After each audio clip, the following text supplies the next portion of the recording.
কিন্তু দাউদ আলাইহিস সালামের তিলাওয়াত পাখি পশু পাখিরাও শুনতো।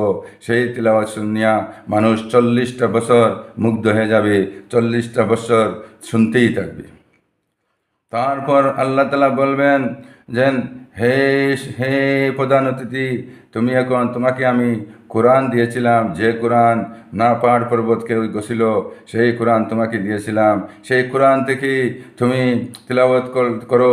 দুনিয়াতে তোমার তিলাওয়াত তো তোমার দিনের দুশ্মনেরাও আড়ালে বসে শুনতো।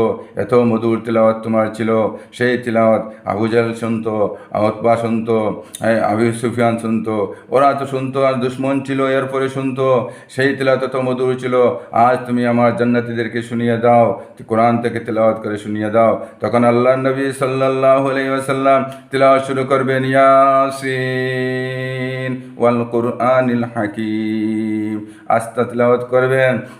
প্রত্যেক জান্নাতীরা শুনতেই থাকবে। এমনকি শুনতে শুনতে 50টি বছর চলে যাবে, মুগ্ধ হয়ে যাবে। এত সুন্দর তিলাওয়াত, আল্লাহর রাসূল সাল্লাল্লাহু আলাইহি ওয়াসাল্লামের তিলাওয়াত শুনে মুগ্ধ হয়ে যাবে। তারপরে আল্লাহ তাআলা বলবেন, হে জান্নাতীরা,